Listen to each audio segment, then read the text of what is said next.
छत्तीसगढ़ में काम कर रहा हूं और एसोसिएशन फॉर वॉलंटरी एक्शन, आप लोगों ने बचपन बचाओ आंदोलन का नाम सुना होगा, उसका स्टेट कोऑर्डिनेटर हूं। पूरे भारत देश में हम लोग काम कर रहे हैं। आज आप लोगों के बीच आने का जो सौभाग्य मिला है वो है रूप नहीं गुण को देखो। इस प्रोग्राम के लिए इसमें अलग अलग प्रकार के मॉड्यूल्स हैं जो शायद आप लोगों को मालूम होंगे, जिसके बारे में हम चर्चा करेंगे।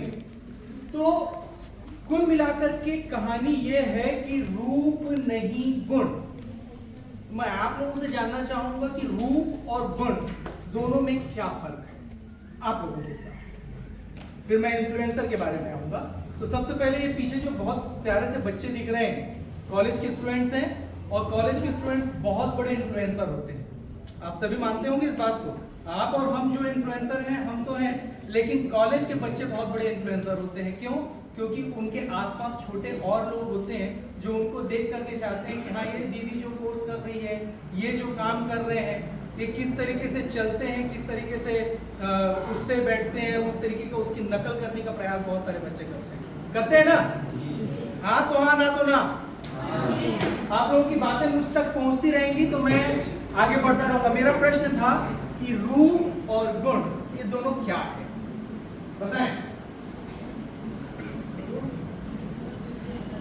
बोलिए बोलिए, माइक दे दीजिए।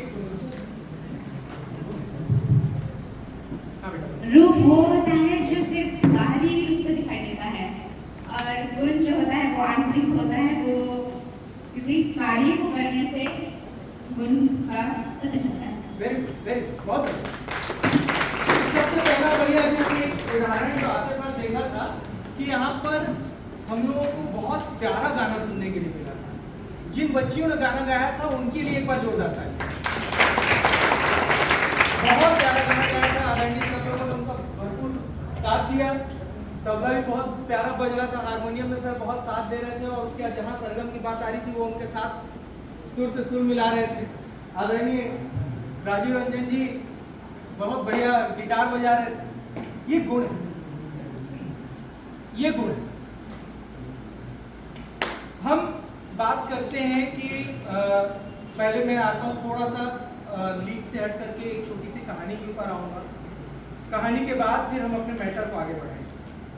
कहानी ये है कि एक 4 साल का बच्चा, ध्यान से सुनिएगा, इसके बाद प्रश्न है। एक 4 साल का बच्चा अपने पिताजी के साथ मोटरसाइकिल से निकलता है।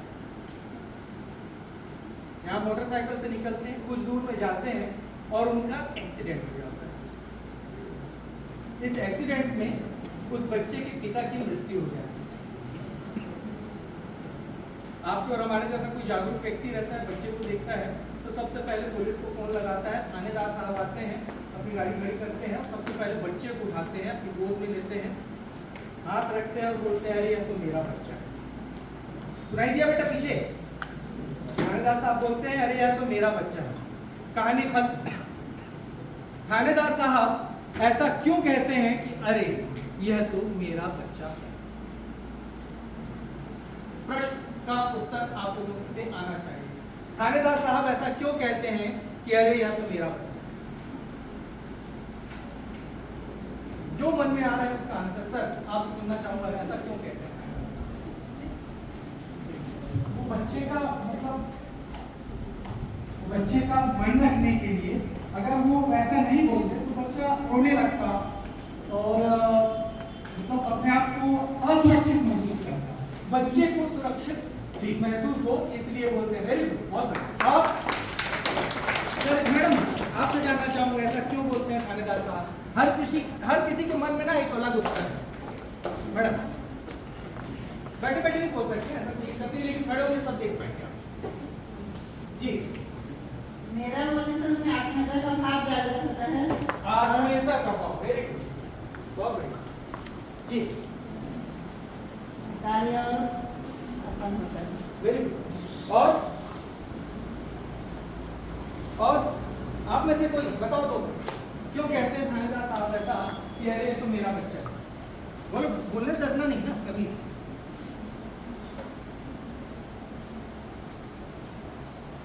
जैसे सर ने बताया, किसी उनको अपनापन लगे, इसलिए और एक दृष्टि से देखें तो वास्तविकता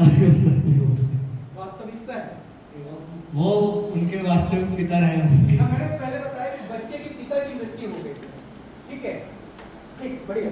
और सर आपसे भी सुनना चाहेंगे, मस्त मुस्कान है आपकी। हो सकता है कि इसमें कई कारण हो सकते हैं, उसमें से एक कारण ये हो सकता है कि जैसे कि अभी आप यहाँ मास्टर ट्रेनर है, ये आपका कार्य क्षेत्र है, वैसे ही जो उस समय वहाँ पर टीआई उपस्थित थे वो उनका कार्य क्षेत्र था, और निश्चित रूप से सभी की सुरक्षा, सभी का ध्यान रखना उनके कार्य क्षेत्र में आता है। मतलब उनके लिए एक आवश्यक गुण है वो कि वो सबको अपना माने। तो एक कारण ये भी हो सकता है कि क्योंकि उनका कार्य क्षेत्र है तो उनका कर्तव्य है कि वो सबको अपना माने। जी जी। कुल मिलाकर के आप सभी के प्रश्न के उत्तर बिल्कुल सही, बिल्कुल सही, कहीं कोई गलती नहीं। इस प्रश्न का उत्तर मेरे पर्सपेक्टिव से एक और है, वो मैं आप लोगों को बताना चाहूंगा कि हाँ, वो बच्चा उस थानेदार का ही था, क्योंकि वो थानेदार कोई और नहीं, उस बच्चे की मां थी।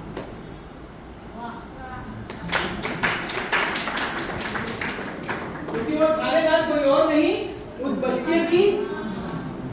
अब बात आती है जेंडर डिस्क्रिमिनेशन। ये जेंडर डिस्क्रिमिनेशन आता कहां से है? हमारे अंदर हमने मान लिया है कि ये जो समाज है ये पुरुष प्रधान है। ये समाज में जब भी हम थानेदार की बात करते हैं, एक हट्टा कट्टा स्मार्ट सा बंदा हो सकता है, बढ़िया बुलेट पे दुक करता आता हुआ, मस्त मोटी मोटी मूछे हो और आकर के काला चश्मा उतार रहे हैं, बुलेट पे दुक को खड़े कर रहे हैं। कुछ ऐसी इमेज बनती है। सिंघम पिक्चर हम सबने देखी और वो जो आए थे सर उनको भी सिंघम के नाम से जाना जाता है ना। एक ऐसी ही छवि उठती है। तो थानेदार तो महिला भी होती है, थानेदार साहब तो महिला भी होता है, क्यों नहीं बोलते? एक दृश्य है कि एक डॉक्टर हॉस्पिटल में नर्स को गले लगाकर किस करता है। जैसे मैं ये बोलता हूँ, बहुत से लोगों के चेहरे पे अलग सी मुस्कुराहट आती है, उनको सीन दिखता है, हर किसी की इमेजिनेशन अलग होती है। वहां डॉक्टर महिला हो सकती है, नर्स भी महिला हो सकती है, वो माँ और बेटी हो सकते हैं, या डॉक्टर पुरुष हो सकता है, नर्स भी पुरुष हो सकता है, नर्स पुरुष नर्स भी होता है। तो पद जो होते हैं वो किसी, ठीक समझ गए ना मेरी बात? तो हम देख रहे हैं रूप नहीं गुण, इसका ये एक पार्ट है। रूप नहीं गुण का एक ये बहुत बड़ा पार्ट है जहां पर हम लैंगिक रूढ़िवादिता को भी रिप्रेजेंट करते हैं, उसके बारे में भी हम बात करेंगे, ठीक है। तो कुछ नहीं, रूप नहीं गुण को देखें।